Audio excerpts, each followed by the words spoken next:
माननीय सभापती महोदय, माननीय आमदार श्री सत्यदेव तांबे साहेबांनी अतिशय महत्त्वपूर्ण मुद्दा आता इथे मांडलेला आहे। मुख्यमंत्री कार्य प्रशिक्षण योजना आपण फरवरी 2026 9/7/2024 ला सुरू केली होती। सुरुवातीमध्ये 6 महिन्याची होती। नंतर नवीन सरकार आल्यानंतर आपण 10 मार्च 2025 ला 11 महिन्याची केली। आजपर्यंत आमच्याकडे जे फिगर आहे त्यामध्ये 1 लाख पेक्षा जास्त लोक इथे रजू झाले होते आणि त्यामध्ये कमी लोकांनी 11 महिने कंप्लीट केला असेल म्हणून ते आपल्या वेबसाईटमध्ये जे फिगरमध्ये डिस्क्रिपन्सी दिसत आहे। पण हा पूर्वीपासून हा योजनाचा उद्देश फक्त इंटर्नशिपचा होता। कुठेही आपण नोकरीसाठी गेले तर ते विचारता की तुम्ही कुठे काम केलेलं आहे, तुमचा एक्सपिरियन्स काय आहे। त्यासाठी आपण हा योजना आणली होती। त्यामध्ये जे 17 नंबर 8च्या तांबे साहेबांनी उल्लेख केला ते सत्य आहे, पण त्याच्या मागचा उद्देश असा होता की ज्या कंपनीमध्ये त्याने काम केलं आहे त्याने कंपनी आवडली, कंपनीने ते आवडले, तो कंपनीने लगेच प्रत्येक आज स्थिती अशी आहे की कोणी कंपनी कोणी बिझनेस असा नाही आहे की त्याने लोक हवा नाही, त्या सर्वांनी नवीन स्टाफ नवीन चांगले लोक हवा आहे। तो त्याने जे जमेल तो त्याने रिक्रुटमेंट करतील, हा त्याच्या मागचा उद्देश होता। नंतर निवडणूक आले, निवडणुकीमध्ये जे काही लोकांनी एक आंदोलन सुरू केला, त्याने आम्ही 2-3 वेळा सांगितला होता की हा आंदोलनमध्ये कधीही आम्ही सांगितला नाही की तुमचा हा परमनंट जॉब आहे। कोणी जॉबमध्ये पूर्वी इंटर्नशिपची गरज असती ते त्यासाठी होता। नागपूरमध्ये जे आपण यामध्ये उल्लेख केला आहे, नागपूरमध्ये आंदोलन झाला होता। मी स्वतः तिथे गेलो होतो। माननीय मुख्यमंत्रीजी पण त्याने चर्चा करून दिली होती।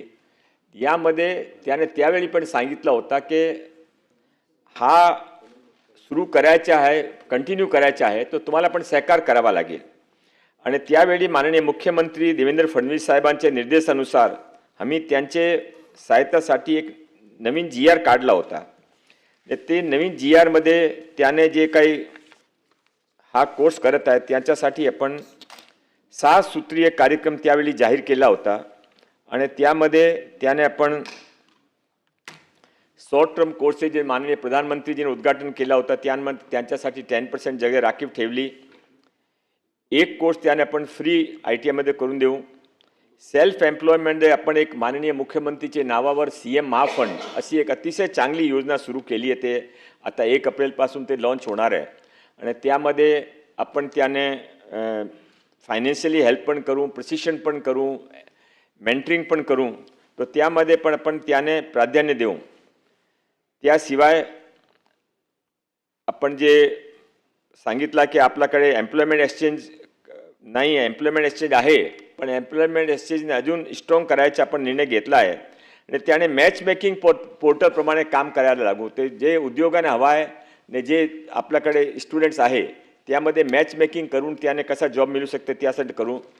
प्रत्येक तालुक्यामध्ये पूर्वी आपण जिल्ह्यामध्ये करत होते, आता प्रत्येक तालुक्यामध्ये आपण रोजगार मेळावे निश्चित केलेले आहे। आता बसलेले जे कोणी आमदारने किंवा कोणाने सांगितला तो ज्याने जिथे मागितला तिथे आपण रोजगार मेळावे करू आणि कॉन्ट्रॅक्ट पद्धतीचे जे एम्प्लॉयमेंट आहे तिथे पण त्याने आपण प्राधान्य देऊ। तो माननीय सभापती महोदय, आपण ते प्रामाणिकपणे प्रयत्न केला आहे की त्यांच्यासाठी आपण जे काही आपले विद्यार्थी आपल्याकडे आले होते त्यांच्यासाठी आपण चांगली रीतीने काम करू। माननीय तांबे साहेबांनी सांगितलं की आपले युवक कल्याण मंत्रालय नाही आहे, तो तांबे साहेब आपल्याकडे युवक कल्याण मंत्रालय तर नावातच नाही आहे, पण युवक कल्याण मंत्रालय काम करत आहे आणि त्यांचे मंत्री आहे माननीय मुख्यमंत्री देवेंद्र फडणवीस साहेब। आम्ही प्रामाणिकपणे सांगतो, आपण युवकासाठी जे आज महाराष्ट्रामध्ये चाललं आहे ते कधी न होताने देशामध्ये कुठेही नाही आहे। आपण फॉरेन इन्व्हेस्टमेंटमध्ये, नवीन इन्व्हेस्टमेंटमध्ये, नवीन फॅक्टरीजमध्ये नंबर 1 आहे, इन्फ्रास्ट्रक्चरमध्ये नंबर 1 आहे, सोलर एनर्जी इलेक्ट्रिसिटी प्रोडक्शनमध्ये नंबर 1 आहे, आर्टिफिशियल इंटेलिजन्समध्ये नंबर 1 आहे, GDP मध्ये आपण नंबर 1 आहे। माननीय सभापती महोदय, हे जे सर्व महाराष्ट्र नंबर 1 चालला आहे त्याचा बेनिफिट सर्वात जास्त कोणाने होणार आहे तो आपले युवक युवत्याने होणार आहे। त्याच्यासाठी ते आता जे एक मिसिंग लिंक आहे आपल्याकडे मोठी संख्यामध्ये युवा उपलब्ध आहे, युवती उपलब्ध आहे, त्याने जॉब पाहिजे. मोठा इन्व्हेस्टमेंट आलेला, फॅक्टरी लागली आहे, बिझनेस आलेला आहे, त्याने मुलामुली पाहिजे. तो जे मिसिंग लिंक आहे, ते मिसिंग लिंक काय आहे? तो मिसिंग लिंक अशी आहे की ते अप स्किलिंग आणि स्किलिंग, त्यासाठी आम्ही प्रयत्न सुरू केला आहे. मुला मुलींना आता एक फिक्स जॉब आहे, ब्ल्यू कॉलर जॉब, तेच जॉब पाहिजे, त्याशिवाय त्याने काय करायचे नाही. माननीय सभापती महोदय, स्किलिंगमध्ये इतका बेनिफिट आहे. एक प्लंबरने आपण 15,000 रुपये किंवा 25,000 रुपये देता. हे प्लंबरने थोडी आपली स्किलिंग केली ने बिलो वॉटर प्लंबिंगचा काम शिकला, तो कमीत कमी त्याने 2 लाख रुपये मिळू शकता. तो माननीय सभापती महोदय, त्यासाठी आपण काम सुरू केलं आहे. ने युवा धोरणसाठी तर पण सांगितलं ऑलरेडी, आपण पण समितीमध्ये आहे. तो नवीन युवा धोरण समिती आपण सुरू केली आहे. माननीय सभापती महोदय, मी आपला मार्फत आता जे तांबे साहेबांनी जे 2-3 विषय उचलला ते मी सिरियसली घेणार आहे. आम्ही प्रत्येक जिल्ह्यामध्ये आम्ही जे काही विद्यार्थी ज्याने यामध्ये भाग घेतला त्यांच्यासाठी आम्ही त्यांच्याबरोबर आम्ही कम्युनिकेशन करू. ने कम्युनिकेशन करून त्याने काय अपस्किलिंग पाहिजे किंवा कुठे त्याने जॉब मिळू शकता, त्यासाठी आम्ही त्यांची हँड होल्डिंग करू. हा सरकार फक्त पॉलिटिकल स्टेटमेंटसाठी किंवा भाषणासाठी नाही आहे. तुम्ही बघू शकता की सरकारची कामाची गती फार तीव्र आहे. जे काही प्रॉब्लेम दिसेल आम्ही ते हेड ऑन फेस करतो आणि त्यांच्या सॉल्युशन कसं करायचं ते प्रयत्न करतो.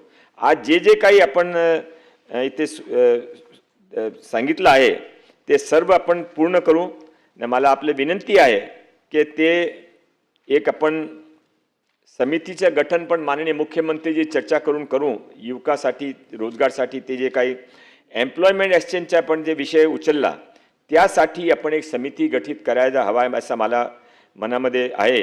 तर मी माननीय मुख्यमंत्री चर्चा करून ते समितीचं गठन करू.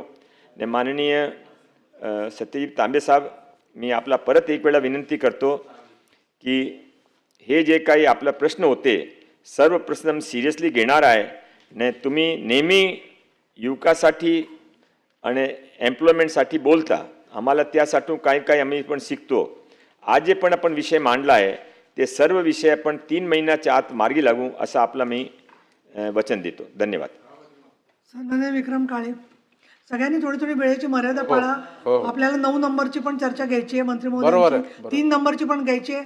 एकदा त्यांना आता सविस्तर प्रश्न माहिती आहे तर परत आपल्याला वेळ आहे म्हणजे थोडक्यात घ्या. नाही, आमच्या ह्या चर्चेचा गाभा जर तुम्ही मंत्री महोदय लक्षात घेतला असेल तर प्रामुख्यानं ही जी मागणी आहे की युवक युवती ही काही एक दिवसाचा विषय नाही, लाईफ लॉंग. नवीन युवक येणार, नोकरी लागणार, पुन्हा नवीन येणार. आपण यासाठी या खात्याचा कारभार घेतल्यापासून अनेक नवीन पावलं उचलली.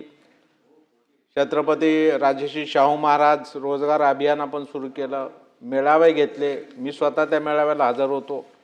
आपण नवीन करण्याचा प्रयत्न करताय, पण तरीसुद्धा मी आपलं लक्ष वेधू इच्छितो की आज साधं उदाहरण आपण जर घेतलं, घर